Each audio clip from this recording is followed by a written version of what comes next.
Sebelumnya perkenalkan ya Bu, Pak, nama saya Siti Aisyah Fitri dari mahasiswa kebidanan semester 5 di Poltekkes Solo.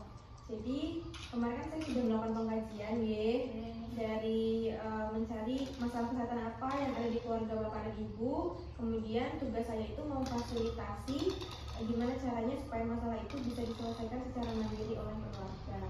Nah, dari hasil pengkajian kemarin itu didapatkan masalahnya ada dua. Untuk yang prioritas pertamanya itu ada Dek Zeza yang usianya sekarang 35 bulan ya. Itu dari hasil tes kemarin didapatkan jawabannya itu 8 ya.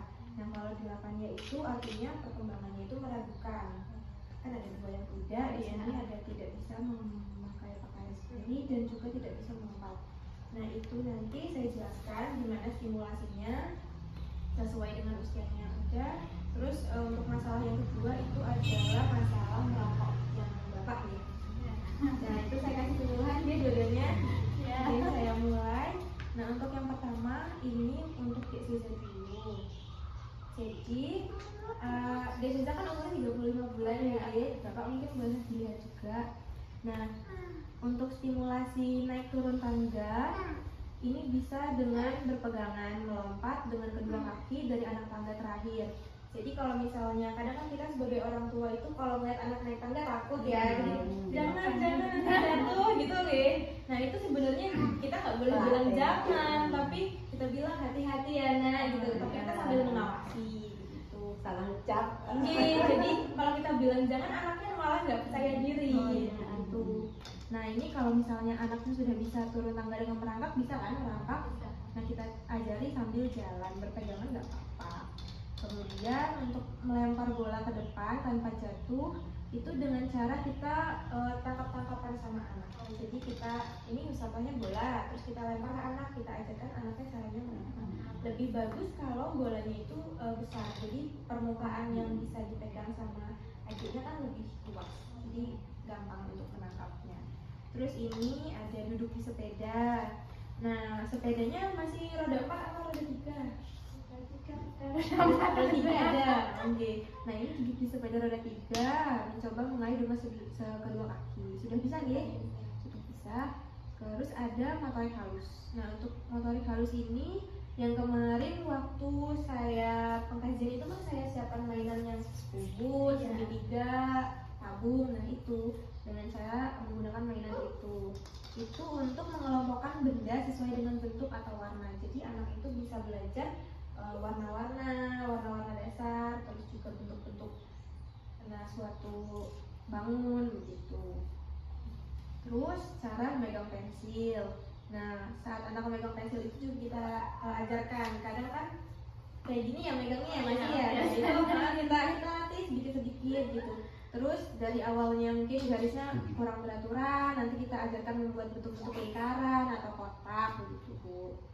Nah, terus yang ini membuat menara terdiri dari 6 atau 7 kubus. Nah, ini yang membutuhkan mainan yang kubus-kubusan itu. Ini untuk menyusun puzzle gitu. Jadi melatih motorik halusnya. Kemudian yang ini bermain dengan buku atau kertas. Ini sebenarnya dia kemarin. Nah, ini untuk memberi kesempatan kepada anak untuk membalik kertas, menggunting kertas, gunting mainan ada yang biasanya di toko-toko mainan kan kalau gunting beneran pakai langsung gitu. Terus ini cara menggunakan sendok. Mungkin anak masih kecil kan masih kayak gini ya Bu ya, dengan sendoknya gede. Nah, diajarkan juga pelan-pelan. Kemudian untuk bicara dan bahasa, bicara dengan baik. Jadi kita kalau misalnya ngomong sama anak itu jangan di kayak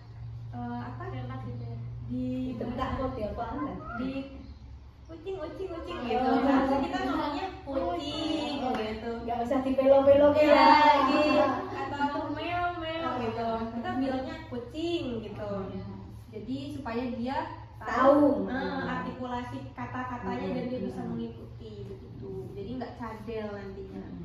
Terus ini bercerita tentang apa yang dilihat atau merangkai kalimat sederhana. Nah, ini bacakan buku.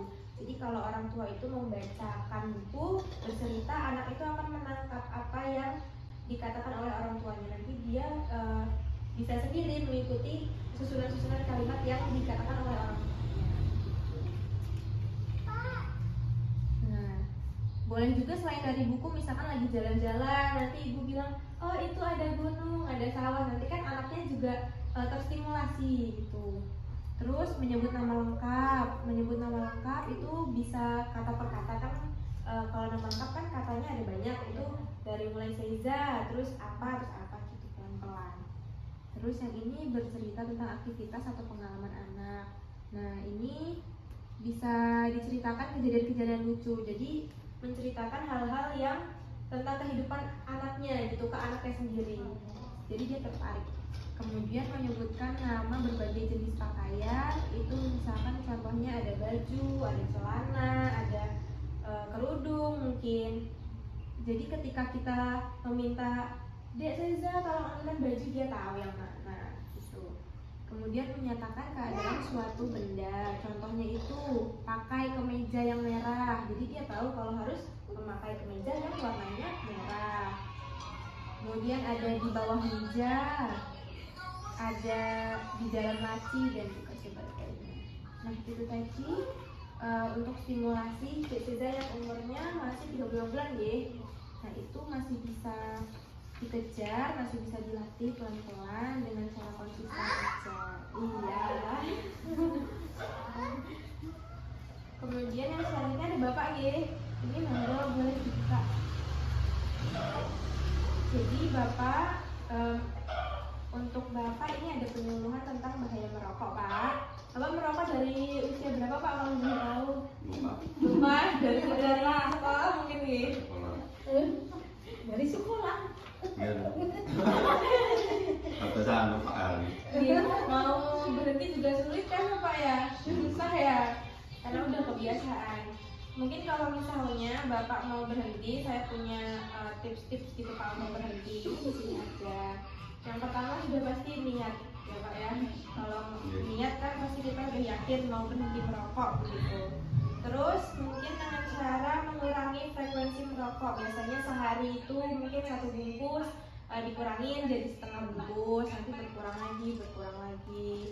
Terus kalau misalnya ada timbul keinginan mau merokok, mungkin Bapak bisa makan permen atau minum sirup Pak, yang manis-manis kan biasanya kalau nggak merokok asam gitu mulutnya gitu.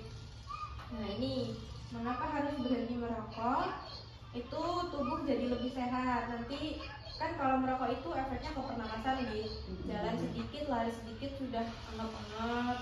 Terus nanti giginya juga menguning, bisa jadi giginya berlubang, karies kalau merokok.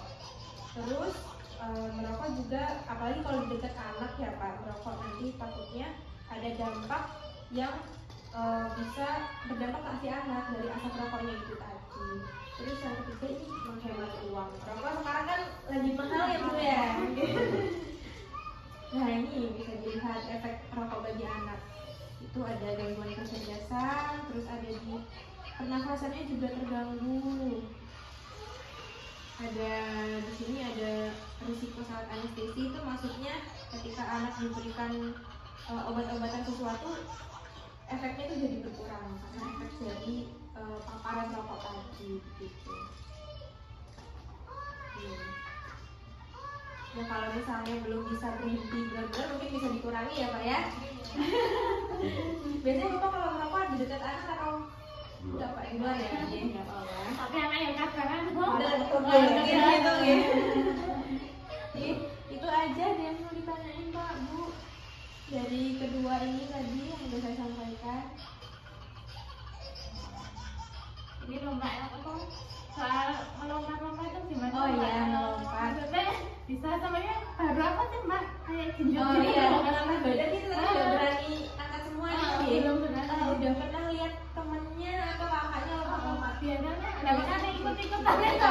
Belum berani. Belum. Mungkin sering-sering dikasih lihat aja orang lain melompat, kakaknya lompat atau temennya lompat, nanti dia ada timbul keinginan sendiri untuk ikutan. Terus juga kasih kata-kata positif, ayo lompat gitu. Jadi dia yakin gitu buat sama dirinya sendiri, jadi nggak takut lagi.